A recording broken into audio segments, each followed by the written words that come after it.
कानूनी रास्ते हैं वो सारे अपनाएं और आइन के दायरे में रह कर, कानून के दायरे में रह कर अपने जितने भी हमारे रास्ते हैं वो अपनाने की कोशिश कर रहे हैं। और अभी जो है इनको मैंने अभी भी बताया कि कोर्ट के ऑर्डर्स मौजूद हैं, तो उसके बाद कौन है जो मुझे यहाँ रोक रहा है या किसके ऑर्डर्स आपको मिल रहे हैं। तो ये कह रहे हैं कि हमने कोर्ट का ऑर्डर्स ही नहीं देखा। तो मतलब उनके 3 जजेस के अहकाम तो वैसे भी नहीं मान रहे, ऊपर से कह रहे हैं कि वो ऑर्डर्स हमने देखा ही नहीं है। तो मतलब अदालतों के अहकाम और अदालतों के ऑर्डर्स इतने बेतुकीर हो चुके हैं कि एक SHO कहता है कि मैंने देखा ही नहीं। तो मेरे ख्याल में इदारों को जो है इस पर फौरी एक्शन लेना चाहिए और उनको जो है अपने अहकाम मनवाने चाहिए। और अगर वो नहीं मनवाते तो फिर जो है हमसे गिला ही ना करें, फिर हमसे क्या गिला। सुहेल साहब, आपकी तकरीर की गूंज जो है वो बड़ी दूर तक जा रही है और लग रहा है इस तरह है कि जिस तरह आप इस्टेब्लिशमेंट के साथ बिल्कुल गुत्थम गुत्था होने जा रहे हैं। क्या करेंगे? वो जो आप कह रहे हैं कि मैं कर दूंगा कुछ ना कुछ, वो क्या होगा? देखिए जी, मैं वहाँ आकर मीडिया टॉक्स में बताता हूँ, वो उसके लिए छोड़ दे, वहाँ आकर बताता हूँ। आपने यही सवाल वहाँ कर, आप भी बड़े तल्ख हुए हैं, आपके वज़रा भी बड़े तल्ख हुए हैं। नहीं, मेरी तलखी सिर्फ इसी वजह से है कि आइन और कानून की पासदारी नहीं हो रही। मेरी तलखी गैर आइनी गैर कानूनी नहीं है, या जो है मैं कोई ऐसी धमकी या ऐसा लहजा नहीं इस्तेमाल कर रहा जो गैर अखलाकी हो, आइन और कानून के दायरे से बाहर हो। तो ये मेरा हक है कि अगर फ़र्ज़ करे कोई आइन और कानून फॉलो नहीं कर रहा तो मैं थोड़ा तल्ख लहजे में वही आइन और कानून इनको दोहराऊँ, तो यही हम कर सकते हैं। सुहेल साहब, महमूद खान अचकज़ई ने कल एक ऑफ़र दी है कि आप सब जमातें बैठे, वो ख़ुद इमरान खान से मिलेंगे और उनसे दस्तखत भी करवाएंगे, सारे मुसालत होगी। आप इस ऑफ़र को किस तरह देखते हैं? क्या माहौल है? देखिए जी, अगर अचकज़ई साहब ने ऐसी कोई बात की होगी तो शायद उसने अपने एक्सपीरियंस भी की होगी। मेरे इल्म में ऐसी कोई बात है भी नहीं और ना ही कोई ऐसी डिस्कशन हुई है। लेकिन बहरहाल उनको जो है मेरे लीडर, मेरे कायद जनाब इमरान खान साहब ने ये तमाम तर जिम्मेदारी दी हुई है। तो वो हम तंजीमी लोग हैं तो उनकी हिदायत के मुताबिक ही फिर चलेंगे। सुहेल साहब, आप हडाला जेल आने की कोशिश करते हैं, आप वज़ीर आज़म से क्यों नहीं मिलते? आप CM हैं, एक पूरा सूबा आपके कंट्रोल में है, आप कोई डिप्लोमेसी करें, कोई उनके साथ बातचीत करें ताकि वो हल निकले। देखिए, मैंने तो पहले दिन ही जो है उनको बता दिया था कि मतलब आप कुछ करें और मुझे यहाँ मिलने दें। अगर फ़र्ज़ करें मेरी ख्वाहिश ना होती कि मैं इनसे बात करूँ या मिलूँ तो ना मैं उनकी कॉल अटेंड करता, क्योंकि उससे पहले जो है पहले बंदे से पूछा जाता है कि वज़ीर आज़म साहब आपसे बात करने का ख्वाहिशमंद है तो आप बात करेंगे कि नहीं।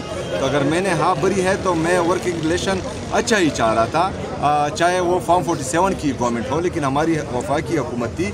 लेकिन उसके बाद जो जवाब मुझे मिला तो मेरे ख्याल में किसी ऐसे बंदे से बात करना जिसके पास कोई इख्तियार ही ना हो तो बैठना जो है मुनासिब नहीं है। ये बताइएगा, इमरान खान साहब से मुलाकात के साथ साथ इस इशू के साथ साथ आपने सूबाई मामलात भी चलाने हैं, वफाक के साथ भी आपका ताउन ज़रूरी है, तो किस तरह चलेगा मामला आगे? ज़ाहिर है आप भी अभी उस स्टेज पे आप नीचे नहीं आ रहे, वहाँ से भी आपको कोई रिस्पांस दे, तो हल किस तरह निकलेगा? देखिए जी, सबसे पहले वहाँ पर हमारी गवर्नेंस और सर्विस डिलीवरी पर काम बेहतरीन हो रहा है अल्हम्दुलिल्लाह। हमारी जितनी भी ऑफिसेज़ हैं, चाहे डिस्ट्रिक्ट एडमिनिस्ट्रेशन हो या चाहे प्रोविंशियल एडमिनिस्ट्रेशन हो, तमाम बेहतरीन काम कर रहे हैं। और इंशाअल्लाह ताला जो आवाम का रिस्पांस है और जो आवाम के तवक्कुआत हैं वो बड़े भी हैं, लेकिन उन पर जो है हम पूरा उतरने की कोशिश भी कर रहे हैं। तो वहाँ पर मामला चल रहे हैं। वफाक को चाहिए कि जो सूबे का हक है वो हमें एक फेडरेटिंग यूनिट समझे, इस पाकिस्तान का हिस्सा समझे। जो हमारे वाजिबात हैं इन पर 3000 बिलियन रुपए से ज़्यादा जो हैं हमारा वफाक का मकरूज़ हैं, तो वो हमें हमारे वाजिबात वापस दें। तो इंशाअल्लाह ताला जो तरक्की में हम थोड़े बहुत पीछे रहे हैं तो इससे हम बेहतरीन इक़दामात लेकर मज़ीद तरक्की दे सकते हैं अपने सूबे को। ये बताइएगा कि गंडापुर साहब पर बहुत सारे सवालात थे कि वो कोई संजीदा कोशिश नहीं कर रहे हैं इमरान खान साहब की रिहाई का। बुनियादी जो मसला बना यही बना है और उसके बाद खान साहब ने आपको नामज़द किया और आपसे तवक्कात भी है, पार्टी को भी, कारकुनों को भी, खान साहब को भी, लेकिन अभी तक आप कुछ नहीं कर पाए। आगे क्या करेंगे? देखें, मैं यहाँ पर आ रहा हूँ और आइन और कानून की बात कर रहा हूँ। उसके बाद जो है मुझ पर प्रेस कॉन्फ्रेंसेस हुई, घटिया और गलत इल्ज़ामात लगे, तो इसका मतलब है मेरा यहाँ आना किसी को तकलीफ़ नहीं है। पहली बात, मैं आइन और कानून की बात कर रहा हूँ, उसके बावजूद मुझ पर FIA का पर्चा होता है, FIR होता है, तो इसका मतलब है कि मेरा यहाँ आना फजूल नहीं है। किसी को तकलीफ़ हो रही है तभी तो वो FIR कर रहा है। मैं एक सूबे का वज़ीर आला हूँ, उसके बावजूद मेरा पासपोर्ट इन्होंने ब्लैक लिस्ट में डाल दिया, ब्लॉक कर दिया।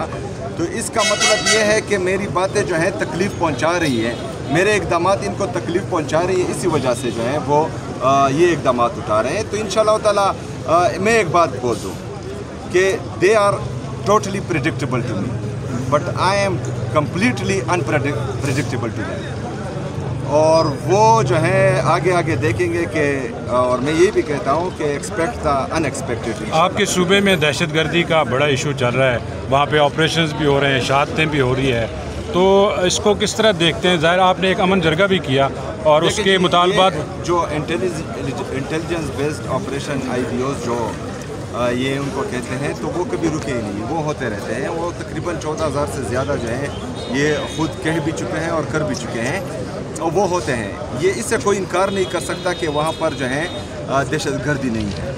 दहशतगर्दी क्यों आई, कैसे आई, कौन लाया, ये अहम सवालात हैं। और ये जो है इसके लिए बंद कमरों के फ़ैसले या बंद कमरों की पॉलिसी नहीं होनी चाहिए, वो हम बार बार कह रहे हैं। बंद कमरों से बाहर आकर तमाम स्टेक होल्डर्स को, चाहे प्रोविंशियल हो, चाहे फेडरल हो, और या चाहे वहाँ पर लोकल अमायदीन और मशरान हो, उनके साथ मिलकर अगर दहशतगर्दी के ख़ात्मे के लिए, अमन व अमान कायम करने के लिए कोई वाज़ेह पॉलिसी आएगी, तो इंशाल्लाह मुझे उम्मीद है कि जो फ़ौजी हमारे भाई शहीद हो रहे हैं वो भी नहीं होंगे, जो हमारी सिविलियंस हैं, जो हमारी आवाम है, जिनकी वजह से हम यहाँ हैं, जिनकी वजह से ये तनख्वाहें ले रहे हैं, तो उनकी भी शहादतें नहीं होंगी। और दोनों जो हैं, दोनों पर तमाम, क्योंकि ये हमारे गरीब माओ के बेटे हैं, चाहे सिविलियंस मर रहे हैं, चाहे हमारे फ़ौजी शहीद हो रहे हैं, ये दोनों जो हैं, दोनों तरफ के शुदा हमारे ही हैं।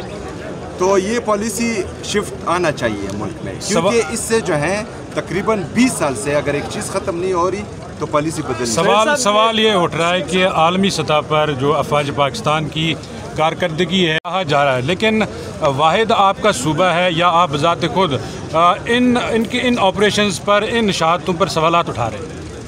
किसके शहादत? जो ऑपरेशंस हो रहे हैं या दहशतगर्दी के खिलाफ जो भी कार्रवाइयाँ हो रही हैं? नहीं है, दहशतगर्दी के ख़िलाफ़ कार्रवाइयाँ नहीं, जो सिविलियंस शहीद हो रहे हैं उन पर हम सवालात उठा रहे हैं, पहली बात। दूसरी बात, जो फ़ौजी शहदा हैं वो मेरे अपने हैं, आपने गलत बात की, शहदा पर हम कभी भी सवाल नहीं उठा सकते, ये हमारी शहदा हैं।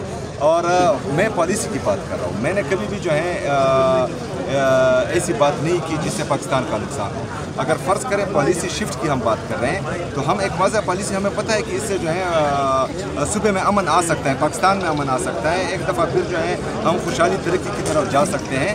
तो अगर इसमें जो है ये 20 सालों से एक पॉलिसी में नाकाम है, तो मेरे ख्याल में अब पॉलिसी शिफ्ट जो है, जो हम कह रहे हैं, वो भी आजमाना चाहिए, उससे इंशाअल्लाह ताला बेहतरीन नतीजे जाएंगे। और बाकी जो है यहाँ अंग्रेज़ नहीं रह रहे हैं, यहाँ हमारे पख्तून और कबायली रह रहे हैं, अगर वो इनको सराह रहे हैं तो यहाँ हमें पता है कि हमें कितना नुकसान। थैंक यू जी, थैंक यू जी, मीट रख करते हैं, मीट रख 4 बजे करते हैं। थैंक यू जी, थैंक यू, एक सवाल, थैंक यू, मीट रख करते हैं, बस मीट रख करते हैं 4 बजे तक।